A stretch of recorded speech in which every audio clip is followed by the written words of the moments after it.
சத்தம் கேட்டு நானும் ஆயத்தமாகிடுவே.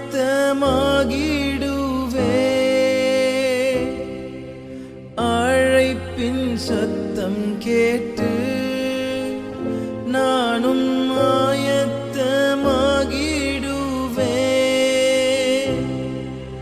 நாட்களும் நெருங்குதே, வாஞ்சையும் பெருகுதே. நாட்களும் நெருங்குதே, வாஞ்சையும் பெருகுதே. பரலோகமே என் சொந்தமே என்று காண்பேனோ. பரலோகமே என் சொந்தமே என்று காண்பேனோ. என் இன்ப இயேசுவை என்று காண்பேனோ. என் இன்ப இயேசுவை என்று காண்பேனோ. பரலோகமே என் சொந்தமே என்று காண்பேனோ. இயேசு என் நம்பிக்கையா, இந்த பூமியும் சொந்தமல்ல. இயேசு என் நம்பிக்கையா, இந்த பூமியும் சொந்தமல்ல. பரிசுத்த சிந்தையுடன் இயேசுவை பின்பற்றுவே.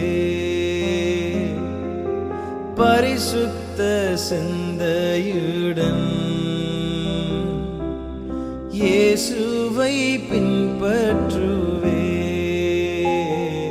பரலோகமே என் சொந்தமே என்று காண்பேனோ. பரலோகமே என் சொந்தமே என்று காண்பேனோ. என் இன்ப இயேசு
ரசத்திலும் உங்கள் நேசமே அது இன்பமும் மதுரமானது.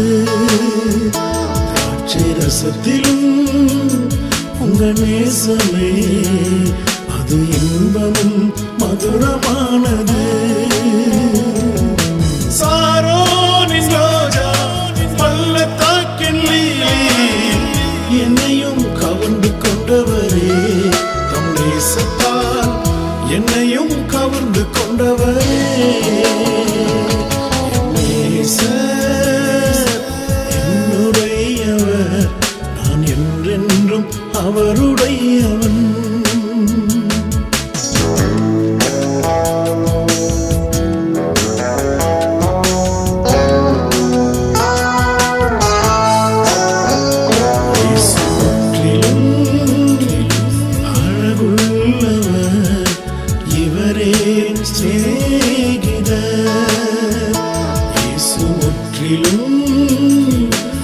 அழகுள்ளவர் இவரே சிநேகிதர்.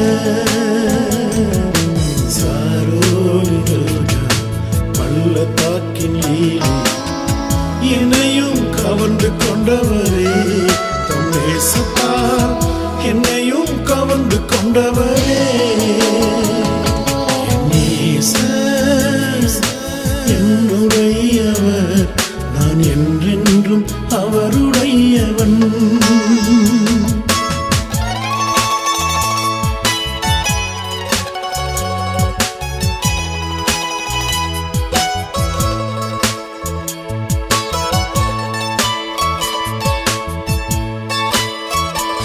இருந்து சாலைக்குள்ளே என்னை அழைத்து செல்கிறார், என் மேல் பறந்த கொடி நேசமே. இருந்து சாலைக்குள்ளே என்னை அழைத்து செல்கிறார், என் மேல் பறந்த கொடி நேசமே. சாரோனின் ரோஜா பள்ளத்தாக்கின் லீலி என்னையும் கவர்ந்து கொண்டவரே, தம் நேசத்தால் என்னையும் கவர்ந்து கொண்டவரே. என்னுடையவர், நான் என்றென்றும் அவருடையவன். லலாலா, லாலலா, லலாலா, லாலலா.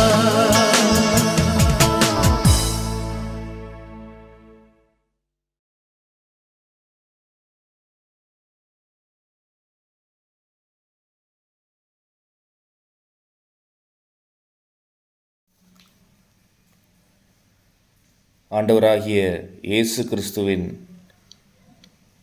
ஒப்பற்ற நல்ல நாமத்தினாலே இன்றைய தினத்திலே உன்னத பாட்டின் புஸ்தகம் 2ஆம் அதிகாரத்தின்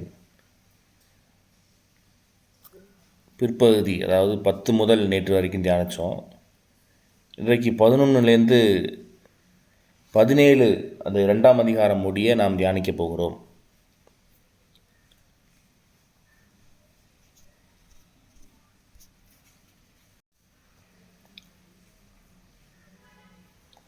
நேற்றைய தினம் வரைக்கும் என் பிரியமே, என் ரூபவதியே, எழுந்து வா என்று நேசருடைய இன்ப சத்தம் அது மணவாட்டியின் காதில் படுகிறது என்பதை கவனித்தோம்.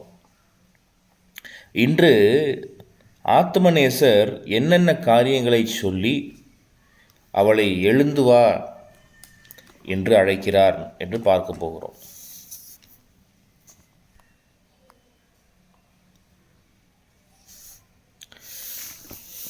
நல்ல நாளிலும் கண்களை மூடி ஜெபிப்போம். நல்ல பிதாவே, எங்களை தரை மட்டும் நாங்கள் தாழ்த்தி ஜெபிக்கிறோம். ஆண்டவரே, வசனத்துக்கு விரோதமாய் கிரியை செய்கிற எல்லா பொல்லாத வல்லமைகளையும் நாங்கள் கட்டி ஜெபிக்கிறோம். உம்முடைய வசனம் நித்திய ஜீவன். அந்த வார்த்தையை பெற்றுக்கொள்ளும்போது ஆண்டவரே, கேட்கிற யாவரும் உமக்கு உகந்த மணவாட்டியாய் மாற கிருபை செய்தருளும்.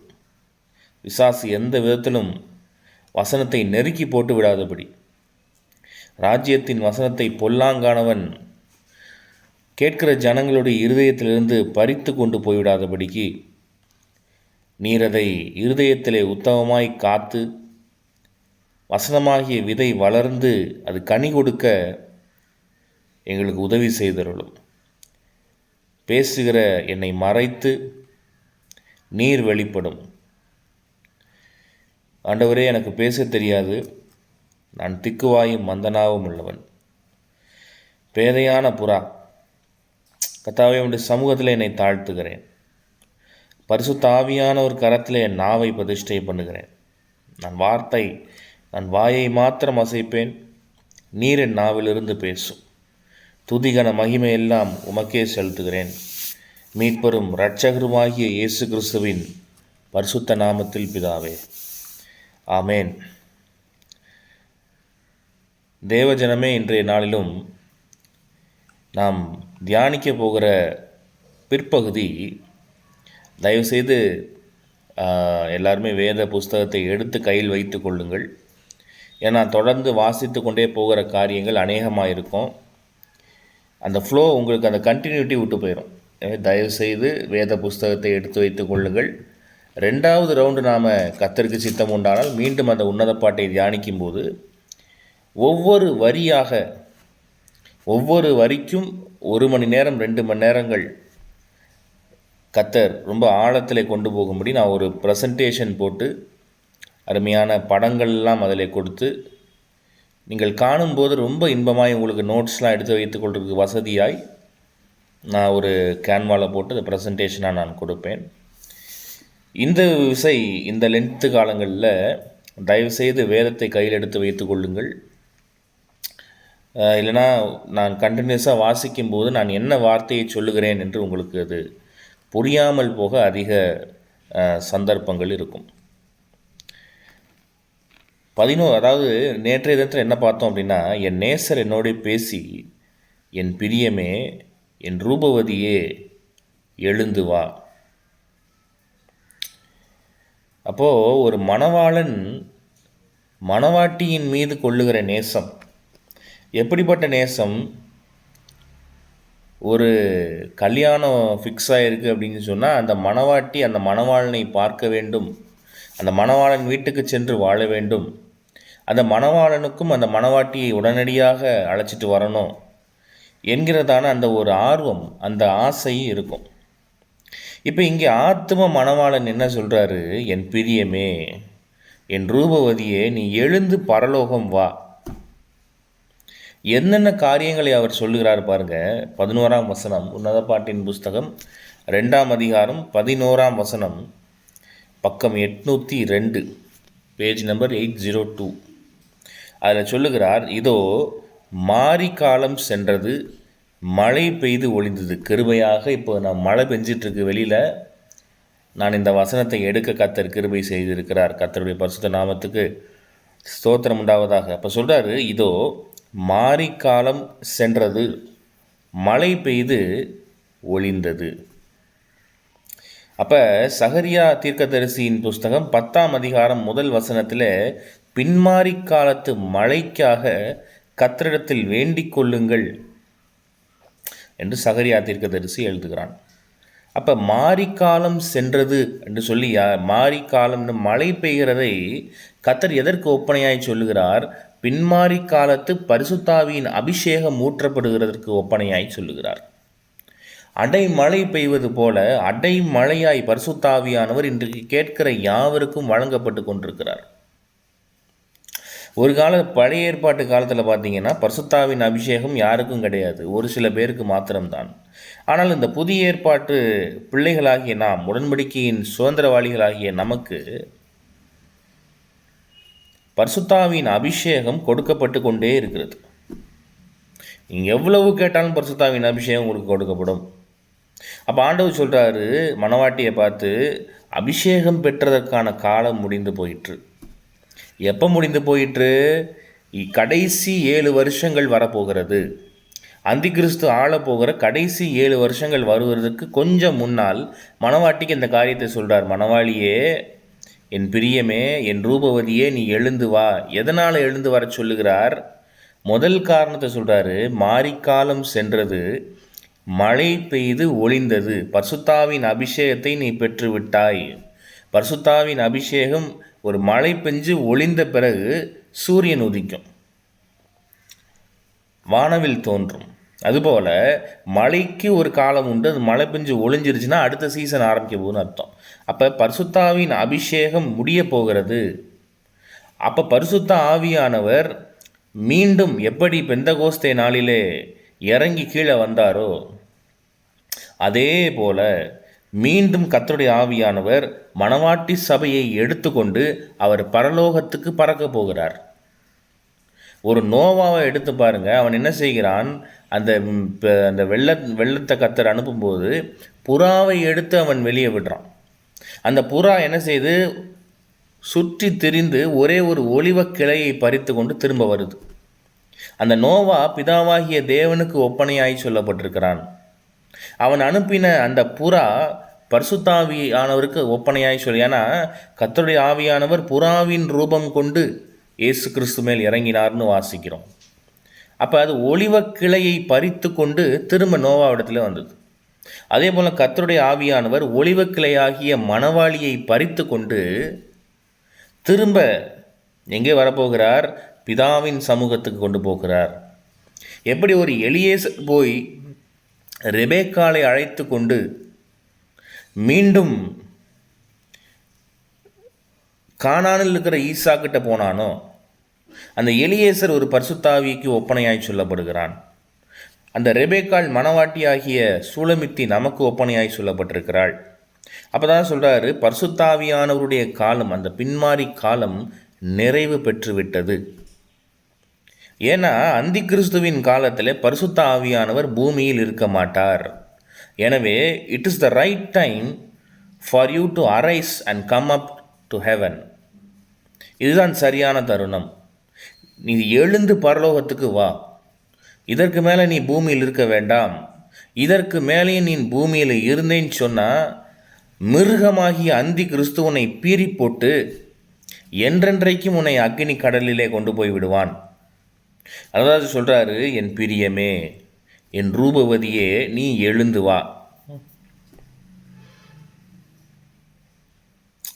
அப்போ யோவேல் தீர்க்கதரிசி சொன்னபடியே கடைசி காலத்தில் நான் மாம்சமான யாவர் மேலும் என் ஆவியை ஊற்றுவேன் என்று சொல்லி இருக்கிறபடியே அந்த ஆவி ஊற்றப்பட்டு முடிஞ்சு போச்சு. அந்த டைமில் தான் சொல்கிறார் மணவாட்டியார், இனி பரிசுத்தாவின் அபிஷேகம் கொடுக்கப்பட மாட்டாது யாருக்குமே. ஏன்னா அந்தி கிறிஸ்து வெளிப்பட போகிறான். அந்த டைம் லாஸ்ட்டு மினிட்ல வந்துட்டு நீ எழும்பி பரலோகம் வா. ஒருவேளை இன்றைக்கு தான் அந்த ரகசிய வருகைன்னு சொல்லி சொன்னால், இன்றைய தினத்திலே அந்த சத்தம் பலமாய் தொனிக்கும். வானத்திலே அந்த எக்கால சத்தம் தொனிக்கும். என்ன சத்தம்?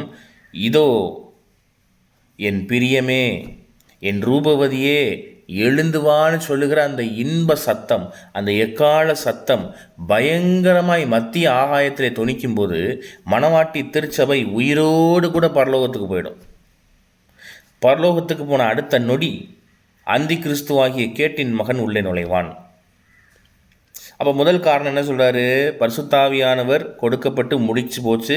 கர்த்தருடைய ஆவியானவர் திரும்ப பரலோகத்துக்கு போகிறார். எனவே நீ என்ன செய்ய, எழுந்து வா. ரெண்டாவது சொல்கிறார் பாருங்க, பூமியிலே புஷ்பங்கள் காணப்படுகிறது. பியூட்டிஃபுல் ஃப்ளவர்ஸ், அருமையான புஷ்பங்கள். அந்த புஷ்பங்கள் எதை குறிக்கிறது? ரட்சிக்கப்பட்ட பிள்ளைகளை குறிக்கிறது, நீதிமான்களை குறிக்கிறது. உன்னை போலவே மணவாட்டியாய் மாறி உன் கூட்டத்திலே சேர்ந்து கொள்ளப்படுகிறவர்கள் அருமையான புஷ்பங்களைப் போல இருக்கிறார்கள்.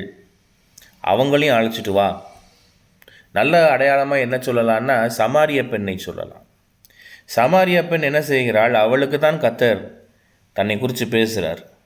ஆனால் அவள் போய் என்ன செய்கிறா, ஊருக்குள்ளே அந்த சமாரியால் அந்த ஏகப்பட்ட ஜனத்தை அழைச்சிட்டு வந்துட்டாள்.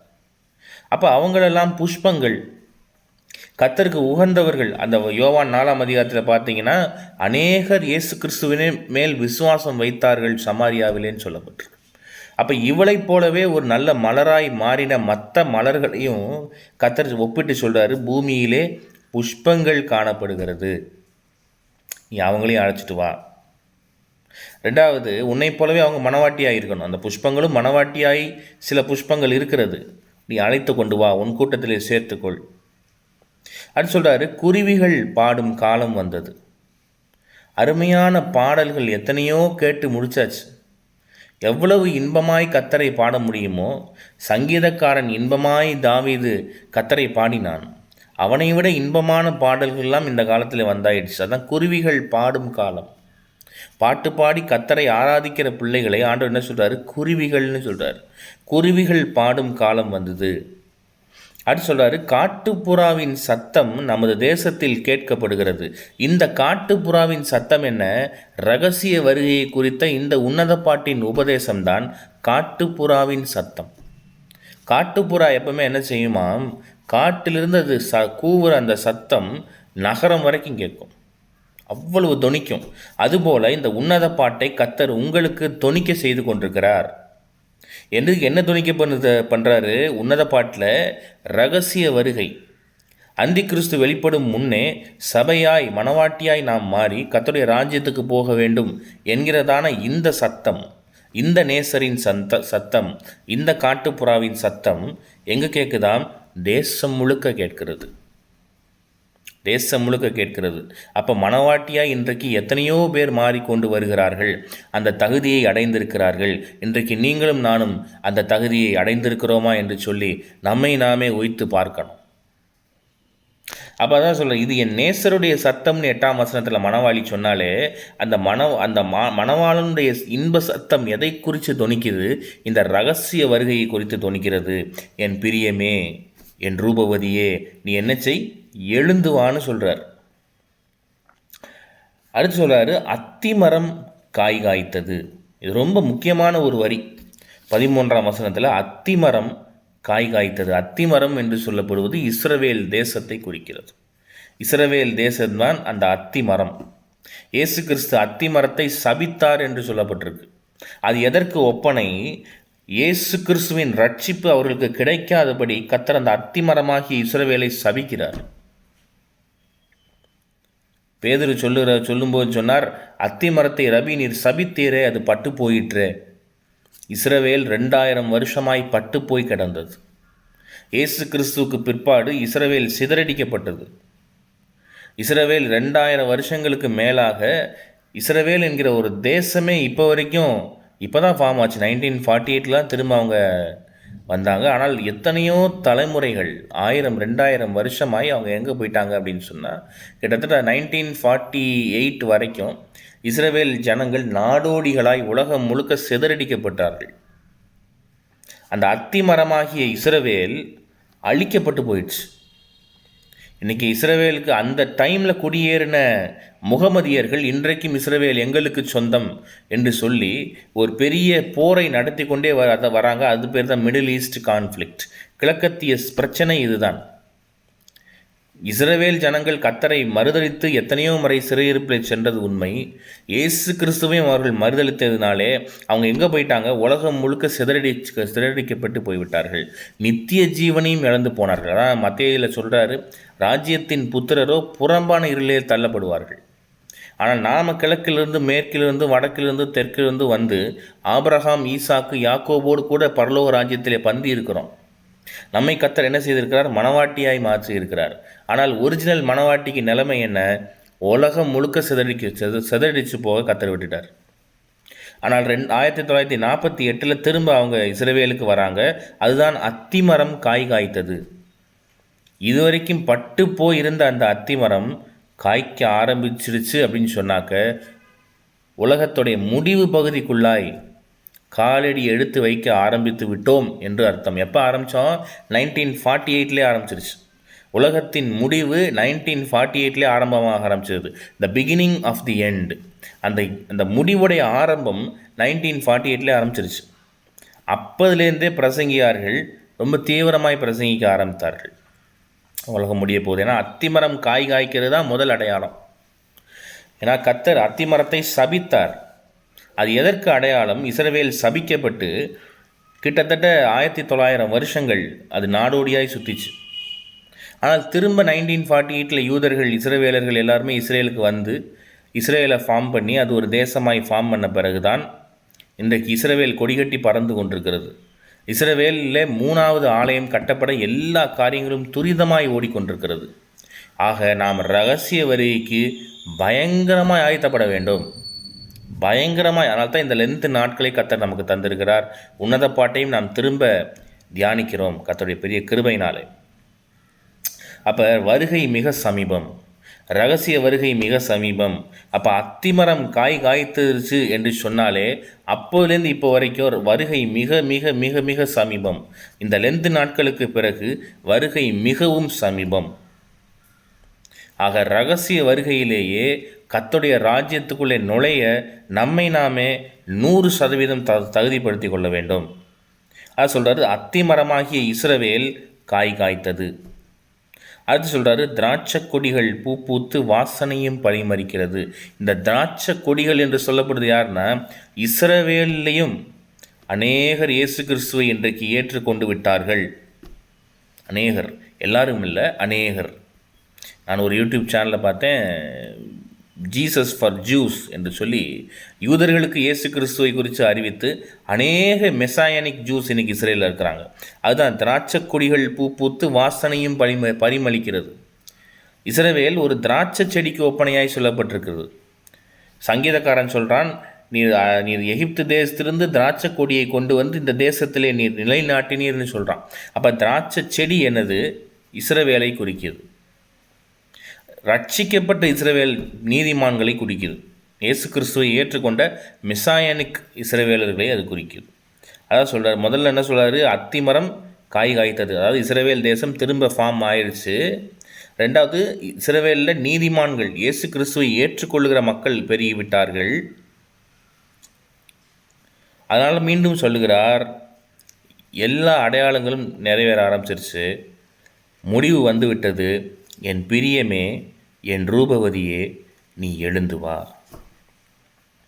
இந்த அடையாளங்கள் எல்லாம் பழைய ஏற்பாட்டிலையும் இயேசு கிறிஸ்துவின் காலத்திலையும் அன்டில் 1948 வரைக்கும் எதுவுமே நடக்கலை.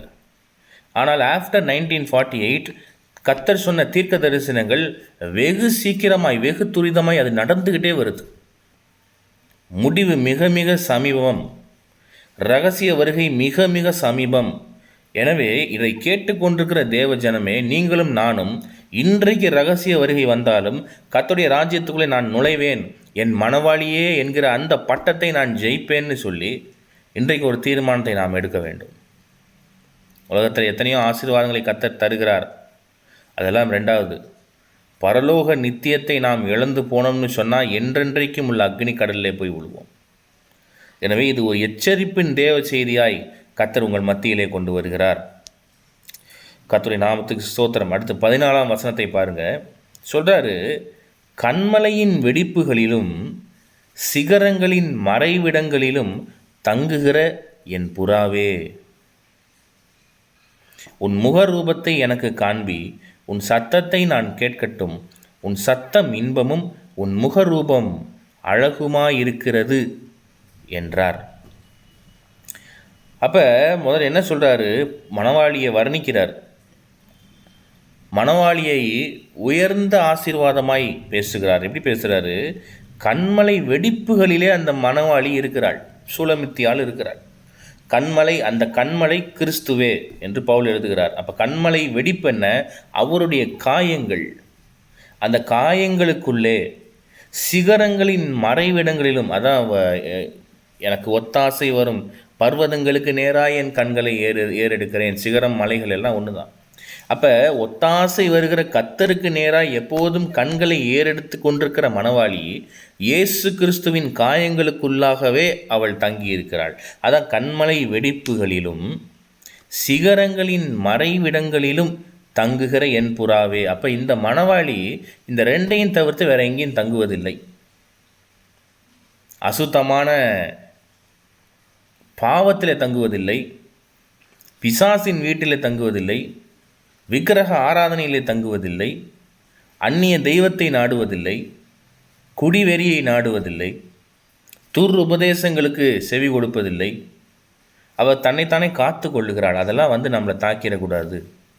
எங்கே இருக்கிறா? கண்மலை வெடிப்புகளிலும். வெடிப்புகள், கர்த்தருடைய காயங்கள், குத்தி கிழிக்கப்பட்ட அந்த வெடிப்புகள், சிகரங்களின் மறைவிடங்களிலும் கர்த்தருடைய பிரசன்னத்திலேயே அவள் இருக்கிறாள்.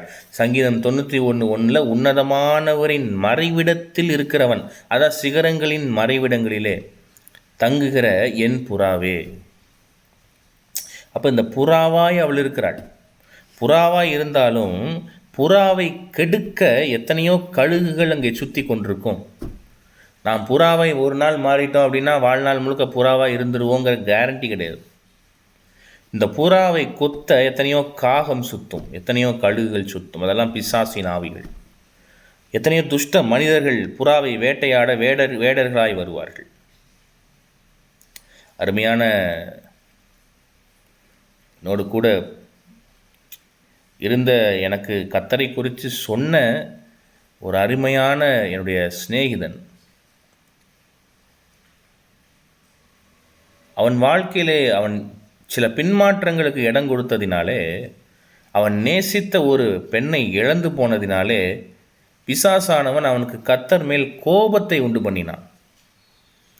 இன்றைக்கு அவன் ஆண்டவரை விட்டு விலகி போயிட்டான். எனக்கு சுவிசேஷத்தை சொன்னவன், என்னை கர்த்தருக்குள் திடப்படுத்தினவன், எனக்காய் ஜெபித்தவன், இன்றைக்கு அவன் ஆண்டவரை விட்டு பின்வாங்கி போயிட்டான், நிரந்தரமாய் பின்வாங்கி போனான். அப்போ கண்மலையின் வெடிப்புகளில், சிகரங்களின் மறைவிடங்களில் அவன் ஒரு காலத்தில் இருந்தவன் தான். கர்த்தரோடு அவன் பழகினவன் தான், கர்த்தருடைய சத்தத்தை கேட்டவன் தான், ஆண்டவர் அவனோடு பேசுகிற அந்த அனுபவங்களை எல்லாம் அவன் பெற்றவன் தான், அபிஷேகம் பண்ணப்பட்டவன் தான். ஆனால் தன்னை காத்து கொள்ள தவறுனதுனால இன்றைக்கு அவன் பின்மாற்றத்திலே சிக்குண்டு தவிக்கிறான். அப்போ புறாவாக இருந்தாலும் எங்கே தான் நாம் தங்கணும்? கண்மலையின் வெடிப்புகளிலும் சிகரங்களின் மறைவிடங்களிலும் தங்குகிற புறாவாய் இருக்க வேண்டும். பள்ளத்தாக்கிலே தங்குகிற புறாவாய் இருக்கக்கூடாது. பள்ளத்தாக்கிலே ஒரு புறா தங்குன்னு சொன்னால் அது கூவித்தான் கொண்டிருக்கும். பள்ளத்தாக்காகிய உலகத்திலும் பிசாசின் பிடியிலும் பாவத்திலும் தங்குகிற புறாவாய் நாம் இருந்தோம்னு சொன்னால் நாம் கூவி கொண்டிருக்க வேண்டும், வேதனைப்பட்டு கொண்டிருக்க வேண்டும். அப்போ இன்றைக்கு எந்த பாவம் நம்மை சிறைப்படுத்தி வைத்திருக்கிறதோ, இன்றைக்கு எந்த அசுத்தம் நம்மை கர்த்தரை விட்டு பிரித்து வைத்திருக்கிறதோ அதை விட்டு கலைந்து எங்கே வர சொல்கிறாரு? கண்மலையின் வெடிப்புகளுக்குள்ளே நீ வா, சிகரங்களின் மறைவிடங்களுக்குள்ளே வந்து தங்கு, அதுதான் என் மனவாளியே. அப்போ தான் ஆண்டவர் நம்முடைய முகத்தை பார்க்க விரும்புகிறார். என்ன சொல்கிறாரு? உன் முகரூபத்தை எனக்கு காண்பி. யோபுவின் முகத்தை கர்த்தர் பார்த்தார் என்று சொல்லப்பட்டிருக்கு. யோபு 42ஆம் அதிகாரத்தில் வாசிச்சிங்கன்னா யோபுவின் முகத்தை ஆண்டவர் பார்க்குறார். கர்த்தர் யோபுவின் முகத்தை பார்த்தார். அப்போ அவனுடைய முகம் எப்படிப்பட்டது? அவன் கண்மலையின் வெடிப்புகளிலும் சிகரங்களின் மறைவிடங்களிலும் தங்குகிற புறாவாய் யோபு இருந்தான். யோபு தன் வாக்கியத்தில் சொல்லும்போது என்ன சொல்லுகிறான்? கடைசி வரைக்கும், என் உயிர் போகிற வரைக்கும் என் உத்தமத்தை விட்டு நான் விலக மாட்டேன். அவ்வளோ பெரிய நீதிமான். 10 பிள்ளைகள் இறந்து போகிறார்கள். மனைவி சொல்லுகிறாள், நீ கர்த்தரை திட்டிவிட்டு போய் சாகுங்கிறார். அவளும் விலகி போனாள். அவ்வளவு வேதனையின் மத்தியிலும் கர்த்தர் கொடுத்தார், கர்த்தர் எடுத்தார். கர்த்தருடைய நாமத்துக்கு ஸ்தோத்திரம்னு சொல்லுகிறான். அவன் அந்த விசுவாசத்தை, கர்த்தரை கடைசி வரைக்கும் அவன் முறுமுறுக்கவில்லை, தூஷிக்கவும் இல்லை. எங்கே இருக்கிறான்? கண்மலையின் வெடிப்பாகிய அவருக்குள்ளே இருக்கிறான். என் மீட்பர் உயிரோடு இருக்கிறார் என்று சொல்லி இயேசு கிறிஸ்துவை குறித்து அந்த வேதனையிலும் தீர்க்க தரிசன வார்த்தை சொல்லினவன். யோபு 19ஆம் அதிகாரத்தை வாசித்து பாருங்க. என் மீட்பர் உயிரோடு இருக்கிறார் என்று சொல்லி மீட்பருடைய வெடிப்புகளுக்குள்ளே அந்த காலத்திலேயே உள்ள இருந்தவன். அவன் கண்மலை வெடிப்பில் இருந்தவன். சிகரங்களின் மறைவிடங்களிலும் தங்குகிற புறாவாய் யோபு காணப்பட்டான். அதனால் தான் கர்த்தர் யோபுடைய முகத்தை பார்க்கிறார். உன் முகத்தை எனக்கு காண்பின்னு சொல்கிறார். அப்போ தான் கர்த்தர் யோபுவின் முகத்தை பார்க்கிறார். அது சொல்கிறாரு, உன் சத்தத்தை நான் கேட்கட்டும், உன் சத்தம் இன்பமும் உன் முகரூபம் அழகுமாய் இருக்கிறது. இன்றைக்கு ஏன் ஆண்டவர் நம்முடைய ஜெபத்தை கேட்கறதில்லை? சில சொல்லி கேட்டிருப்போம், நான் எவ்வளவோ ஜெபிக்கிறேன், இந்த காரியத்தை கர்த்தர் எனக்கு தர மாட்டேங்கிறாரு. காத்திருக்க செய்வது வேறு, அது தேவ திட்டம். ஆனால் சில காரியங்களை செய்யணும், ஆண்டவர் நம் வாழ்க்கையில் அற்புதங்களை செய்யணும் அப்படிங்கிறது ஆண்டவருக்கு கீழ்ப்படிஞ்சால்தான் அதை செய்வார். அப்போ தான் நம்முடைய சத்தத்தை ஆண்டவர் கேட்பார், காது கொடுத்து கேட்பார், எல்லாம் கேட்க மாட்டார். ஒரு பாவம் செய்துவிட்டு அந்த பாவத்திலேயே நிலைத்திருந்த போது நாம் ஜெபத்தை செய்யும்போது ஆண்டவர் இந்த ஜெபத்துக்கு பதில் கொடுக்க மாட்டார், அந்த சத்தத்தை கேட்கவும் மாட்டார். ஆனால் அவருடைய வெடிப்புகளிலும் சிகரங்களின் மறைவிடங்களிலும் தங்குகிற புறாவாய் நாம் இருந்தோம்னா நம்ம முகரூபத்தை காண்பிக்க சொல்லுவார், நம் அழகு முகத்தை அவர் பார்ப்பார், நாம் பேசுகிற அந்த ஜெப சத்தத்தை கேட்பார். அதை நான் கேட்கட்டும்னு அலோவ் பண்ணுறார். அது சொல்கிறாரு, உன் சத்தம் இன்பமும் உன் முகரூபம் அழகுமாயிருக்கிறது என்றார். அந்த ஜெபிக்கிற அந்த சத்தம், கர்த்தரை துதிக்கிற அந்த சத்தம், அப்போ தான் அவருக்கு இன்பம்.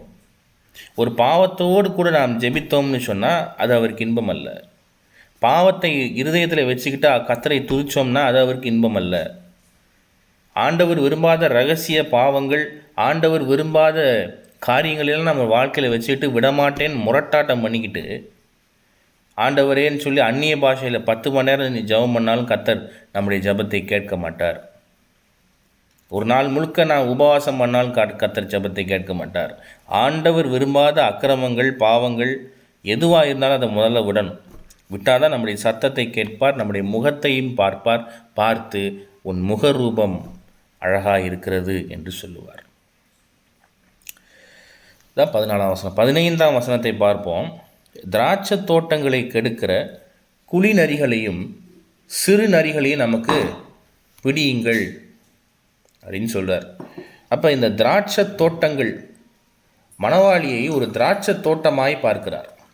ஏசாயா தீர்க்கதரிசியின் புஸ்தகம் 5ஆம் அதிகாரம் முதல் 3 வசனங்களை நீங்கள் வாசிச்சிங்கன்னு சொன்னால், ஏசாயா தீர்க்கதரிசி சொல்லுகிறான், என் நேசருக்கு மகா செழிப்பான மேட்டிலே ஒரு திராட்சை தோட்டம் உண்டு, அவர் அதை வேலி அடைத்து அதை வாசித்துலாம் நலமாக இருக்கும்னு நினைக்கிறேன். நான் உங்களுக்காக வாசிக்கிறேன். ஏசாயா தீர்க்கதரிசியின் புஸ்தகம்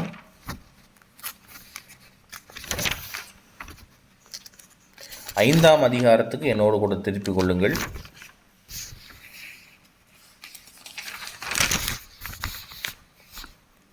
ஏசாயா 5ஆம் அதிகாரம் முதல் வசனத்திலிருந்து நான் வாசிக்கிறேன். இப்பொழுது நான் என் நேசரிடத்தில் அவருடைய திராட்சை தோட்டத்தை குறித்து என் நேசருக்கு ஏற்ற ஒரு பாடலை பாடுவேன். என் நேசருக்கு ஏற்ற ஒரு பாடல். அடுத்து சொல்கிறான், என் நேசருக்கு மகா செழிப்பான மேட்டிலே ஒரு திராட்சை தோட்டம் உண்டு. அப்போ திராட்சை தோட்டம் யார்? மணவாளி நம்மை திராட்சை தோட்டமாக வைக்கிறார். எங்கே வைக்கிறாரு? மகா செழிப்பான மேட்டில் வைக்கிறார். நம்மை உயர்ந்த ஆசீர்வாதங்களை கொடுத்து தான் நம்மளை வைக்க சித்தமாக இருக்கிறார். அப்படி தான் வைப்பேன்னு சொல்கிறார். அப்போ வச்சுட்டு என்ன செய்கிறாரு? அவர் அதை வேலி அடைத்து, ஒரு திராட்சை தோட்டம் போட்டோம்னா வேலி போடணும், தோட்டம் வச்சோம்னா ஃபென்ஸ், அதில் உள்ள கற்களை பொறுக்கி அதில் நற்குல திராட்சை செடிகளை நட்டு அது நடுவிலே ஒரு கோபுரத்தை கட்டி அதன் ஆலையையும் உண்டு பண்ணி அது நல்ல திராட்சை பழங்களை தரும் என்று காத்திருந்தார். அதுவோ கசப்பான பழங்களை தந்தது. 7ஆம் வசனத்தை பாருங்கள். சேனைகளின் கர்த்தருடைய திராட்சை தோட்டம் இஸ்ரவேலின் வம்சமே. அக்காலத்தில் இஸ்ரவேலுக்கு சொல்லப்பட்டது, நம்ம ஆவிக்குரிய இஸ்ரவேலர்கள், எனவே இந்த திராட்சை தோட்டம் யார்? நம்ம தான். அவருடைய மனமகிழ்ச்சியின் நாற்று யூதாவின் மனுஷரே. இப்போ நம்ம தான் அந்த திராட்சை தோட்டம். ஆனால் இந்த திராட்சை தோட்டத்தை ஆண்டவர் என்ன செய்கிறார்? வேலி அடைத்து அதில் உள்ள கற்களை எல்லாம் பொறுக்கி நல்ல காவல் காத்து அதை பக்குவப்படுத்தி பரிசுத்தப்படுத்தி அதுக்கு தேவையான தண்ணீர் பாய்ச்சி அதுக்கு தேவையான கோபுரத்தை கட்டி அது நல்ல திராட்சை பழங்களை தரும், அதை திராட்சை ரசமாய் மாற்றி கொள்ளலாம்னு சொல்லி காத்திருக்கிறார். ஆனால் திராட்சை தோட்டத்துக்கு ஒரு ஆபத்து எப்போதுமே உண்டு. என்ன ஆபத்துன்னு சொன்னால், வெளியே நடமாடுகிற மனுஷர்கள், வெளியே நடமாடுகிற குழி நரிகள், சிறு நரிகள் திராட்சை தோட்டத்தை கெடுக்கணும் அப்படின்னே போராடி வருகிறது. முதலாவது கர்த்தர் ஆதாமையும் ஏவாளையும் உண்டாக்கி எங்கே வச்சார்னு சொன்னால் தோட்டத்திலே வைத்தார். இப்போ திராட்சை தோட்டத்தில் நம்மளை வைக்கிறார். லூக்கா சுவிசேஷத்தில் ஒரு தகப்பனுக்கு 2 பிள்ளைகள் இருந்தார்கள். மூத்தவனை இளையவனையும் பார்த்து என்ன சொல்கிறாரு, திராட்சை தோட்டத்துக்கு போய் வேலை செய் மகனேன்னா ஒருத்தன் போகிறேன்ட்டு சொல்லி போகல, இன்னொருத்தன் போக மாட்டேன்னு சொல்லி போகிறான். அப்போ அந்த திராட்சை தோட்டத்தை கெடுக்கணும்.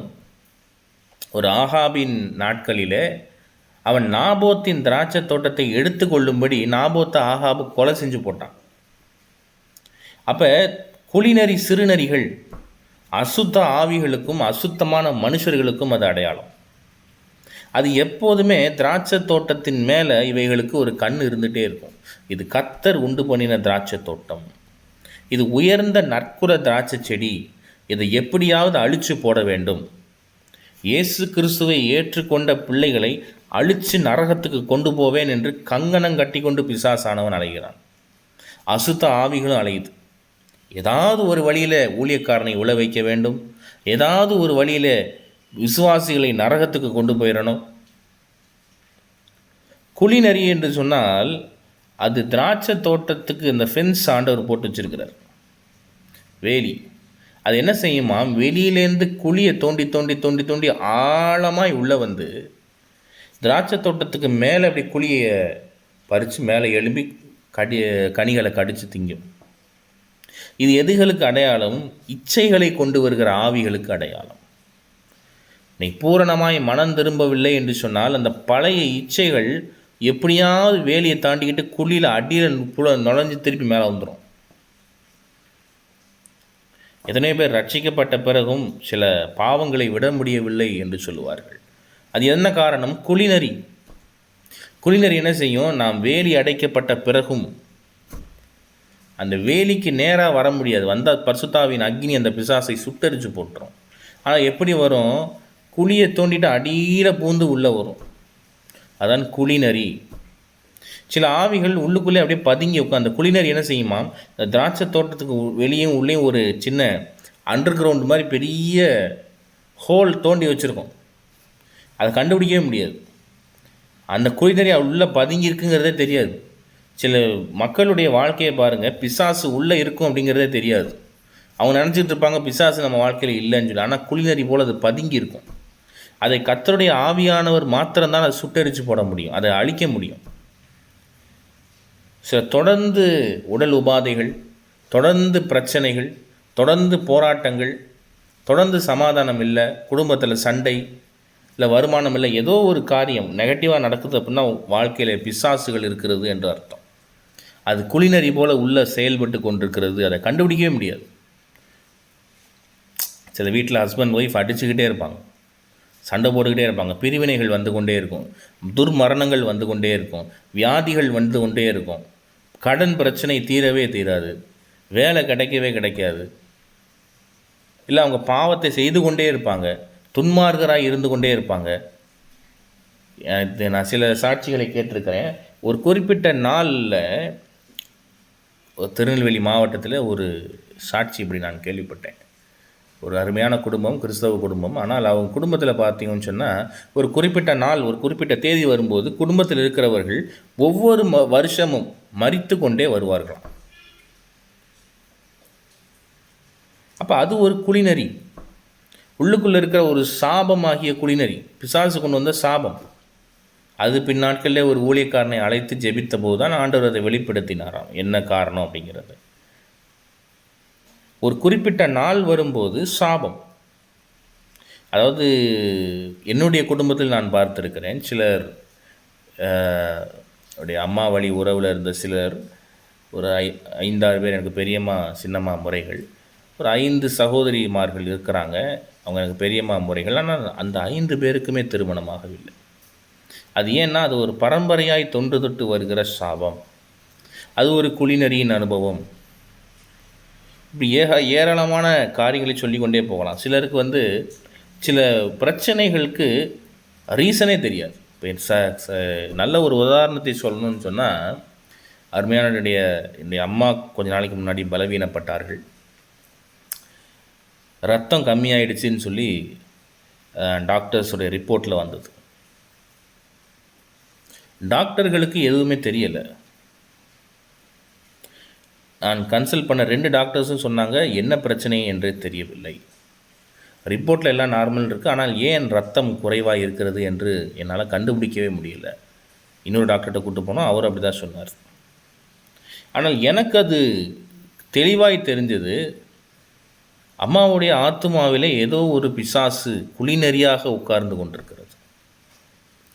அருமையான இன்னொரு தேவ ஊழியக்காரன், அருமையான எபினேசர் பால் அவரை சந்திக்கும்போது அவர் இதுக்கான காரணத்தை சொன்னார். சில மரித்த ஆவிகளை என் தாயார் பார்த்ததினாலே அதன் மூலமாக ஏற்பட்ட இந்த பலவீனங்கள் தான் என்றார்.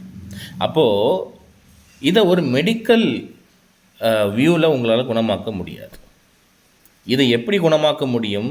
ஆவிக்குரிய அனுபவம் பெற்றவர்கள் தான் இப்படி ஒரு குளிநெறி இருக்கிறது என்பதை கண்டுகொள்ள முடியும். மரித்த அவர்களுடைய தகப்பன் தாய் உருவத்தை பார்த்ததுனாலே அந்த உருவங்கள் சொல்லி வஞ்சித்து வந்த பிசாசுகள் அம்மாவை தாக்கியிருக்கு. அப்போ அது ஒரு குளிநெறி, சிறுநரி. சிறுநரி என்று சொல்லப்படுவது நாம் அசதியாக இருக்கிற நேரத்தில் உள்ளே வந்து தாக்கும், உள்ளே வந்து திராட்சை பழங்களை கடிக்கும். சிறுநரிக்கு நல்ல ஒரு உதாரணம் சொல்லணும்னா தாவீது. ராஜாக்கள் யுத்தத்துக்கு புறப்படும் காலத்தில் தாவீது என்ன செஞ்சான்? உப்பரிகையின் மேல் உலாத்தி கொண்டிருந்தான். அங்கேருந்து கீழே பார்க்குறான், பத்சேபாளை பார்க்கிறான், அவள் குளித்து கொண்டிருக்கிறாள். தாவீது பெரிய பரிசுத்தவான், கர்த்தருடைய இருதயத்துக்கு ஏற்றவன், தன் வழியிலே கிறிஸ்து வந்து பிறக்கப் போகிறார் என்கிற பெரிய வாக்குத்தத்தத்தை பெற்றவன். ஆனால் அவன் அந்த சிறுநரிக்கு இடம் கொடுத்தபடியினாலே விபச்சாரக்காரனாய் மாறிப்போனான். அடுத்தவன் மனைவியோடு சயனித்த பாவத்தை கட்டி கொண்டான். அது மாத்திரமல்ல, அந்த சிறுநரி தாவீதை நரகத்துக்கு கொண்டு போகும்படி அவனை கொலைகாரனாய் மாற்றிவிட்டது. அடுத்து அவனை ஏவி விடுது, நீ போய் அவன் உரியாவுடைய மன்னிக்கணும் பத்சேபாவுடைய புருஷன் உரியாவையும் சேர்த்து நீ தீர்த்து கட்டு. பாருங்கள், யுத்தத்தில் உரியாவையும் தாவீது கொலை செய்து போட்டான். அது எவ்வளவு மோசமாய் துரோகம் செய்து கொலை செய்து போட்டான் என்பதை நீங்கள் வாசித்து பாருங்கள். அதே போல் மீண்டும் சிறுநரி என்ன செய்து தாவீதை இஸ்ரவேலை தொகையிடுவதற்கு சாத்தான் தாவீதை ஏவி விட்டது என்று சொல்லி வேதத்தில் வாசிக்கிறோம். அப்போ இந்த சிறுநரிகள் ஏவி விடும்.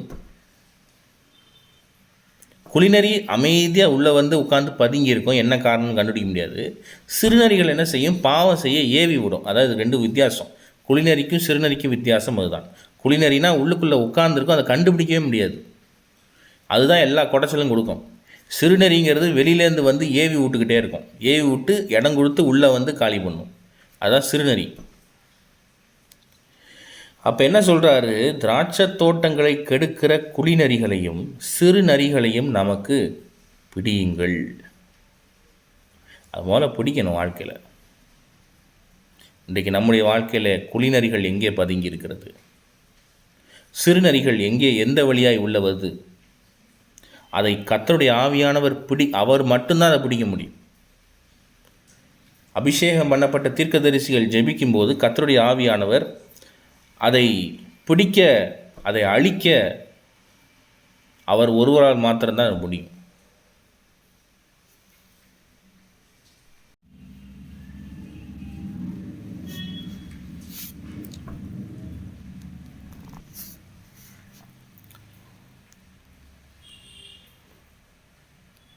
அப்போது இன்றைக்கி குளிநரிகள் சிறுநரிகள் நம்முடைய வாழ்க்கையில் எங்கே மறைந்திருக்கிறது என்பதை நாம் ஆராய்ந்து பார்க்கணும்.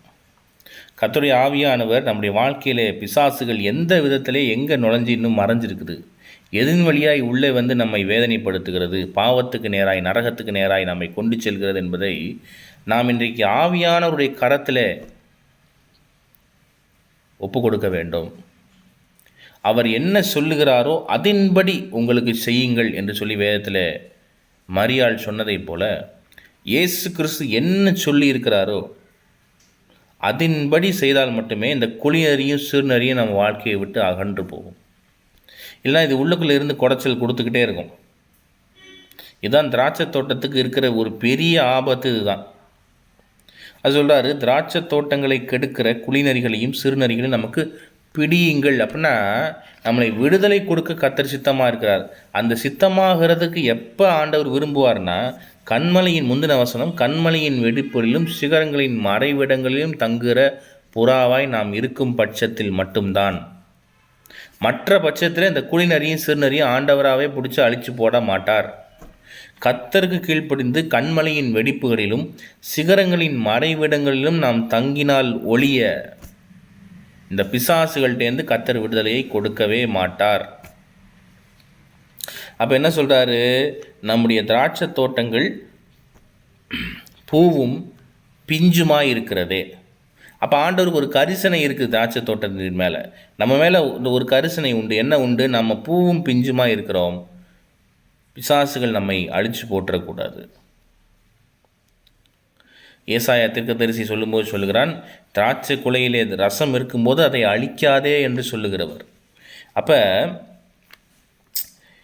ஆண்டவருக்கு ஒரு அக்கறை நம்ம மேலே எப்போ வரும் அப்படின்னு சொன்னால், நாம் அவருக்குள் வாழ்ந்தால் ஒழிய அந்த அக்கறை ஆண்டவருக்கு நம்ம மேலே வராது. நமக்கு விடுதலையும் கொடுக்க மாட்டார். அப்போ முதலாவது என்ன சொல்கிறாரு? கன்மலை வெடிப்புகளிலும் சிகரங்களின் மறைவிடங்களிலும் தங்குகிற புறாவாய் நாம் இருப்போம்னு சொன்னால் மட்டும்தான் நம்முடைய முகரூபத்தை காண்பிக்க சொல்லுவார். நம்ம முகத்தை பார்த்தே பேசுவார். நம்முடைய சத்தத்தையும் கேட்பார். அப்போ தான் நம்முடைய ஜெபிக்கிற சத்தம், அவரை துதிக்கிற சத்தம் அவருக்கு இன்பமாக இருக்கும். அப்போ தான் நம்மளை பார்த்து என்ன சொல்லுவார்? உன் முகரூபம் அழகாக இருக்கிறதுன்னு சொல்லுவார். இல்லைன்னா நம்ம முகரூபத்தை பார்த்து அழகாய் சொல்ல மாட்டார், அசிங்கமாக இருக்குன்னு சொல்லுவார். பாவத்தை செஞ்சுட்டு வரும்போது நம்ம முகக்கலையே மாறி போகும், அசிங்கமாக இருக்குன்னு சொல்லுவார். அப்புறம்தான் ஆண்டவருக்கு நம்மை விடுதலை கொடுக்கணும், நம்ம வாழ்க்கையில் இருக்கிற பிரச்சனைகள்லேருந்துனே தோணும். அதான் சொல்கிறார், திராட்சை தோட்டங்களை கெடுக்கிற குளிநரிகளையும் சிறுநரிகளையும் நமக்கு பிடியுங்கள். நம்முடைய திராட்சை தோட்டங்கள் பூவும் பிஞ்சுமாக இருக்கிறது. 16ஆம் வசனத்தில் மணவாளி சொல்லுகிறாள், என் நேசர் என்னுடையவர், நான் அவருடையவள், அவர் லீலி புஷ்பங்களுக்குள்ளே மேய்கிறார். இந்த விடுதலைகள்லாம் கர்த்தர் கொடுத்து ஆசீர்வதித்த பிறகுதான் நேசரும் நேசரும் மணவாளியும் ஒருவரோடு ஒருவர் ஐக்கியப்பட முடியும். அப்போ தான் மணவாளி உரிமையோடு சொல்கிறாள், என் நேசர் என்னுடையவர், நான் அவருடையவள், அவர் லீலி புஷ்பங்களுக்குள்ளே மேய்கிறார். அவரை போலவே பள்ளத்தாக்கின் லீலியாய் இருந்து லீலி புஷ்பமாய் மாறுகிற மணவாட்டிகளுக்குள்ளே அவர் உலாவி வருகிறார். அவர்கள் கொடுக்கிற அந்த கனிகளை கர்த்தர் மேய்ந்து சாப்பிடுகிற ஒரு மான்குட்டியை போல இருக்கிறார். அப்போ தான் இங்கே உரிமையோடு மணவாட்டி சொல்கிறா, என் நேசர் என்னுடையவர், நான் அவருடையவள். ஏன்னா நான் கன்மலை வெடிப்புகளிலும் சிகரங்களின் மறைவிடங்களிலும் தங்குகிற புறாவாய் நான் காணப்படுகிறேன். அதனால் தான் என் நேசர் என்னுடையவர், நான் அவருடையவள். அவர் எங்கே உலாவி வராரா? லீலி புஷ்பங்களுக்குள்ளே மேய்ந்து வருகிறார். கடைசியாக சொல்கிறார் 17ஆம் வசனத்தில், என் நேசரே, பகல் குளிர்ச்சியாகி நிழல் சாய்ந்து போகும் வரைக்கும் நீர் திரும்பி குன்றும் பிளப்புமான கண்மலைகளில் குதித்து வரும் கலைமானுக்கும் மறைகளின் குட்டிக்கும் சமணமாயிரும். ஆண்டவர் பார்த்து சொல்கிறார், நீர் வெளிமானுக்கும் மறைக்குட்டிக்கும் ஒப்பாயிருக்கிறீர்னு சொல்லி உன்னத பாட்டு 2:9 நாம் வாசித்தோமே. இப்போ இங்கே சொல்கிறா, என் நேசரே, பகல் குளிர்ச்சியாகி நிழல் சாய்ந்து போகும் வரைக்கும், ஆண்டவரே, நியாய தீர்ப்பு நாள் வருகிற வரைக்கும், இரகசிய வருகை வருகிற வரைக்கும், அன்றைக்கு தான் உம்மை பார்ப்பேன் என்று இல்லாதபடி நீ என்ன செய்யும்?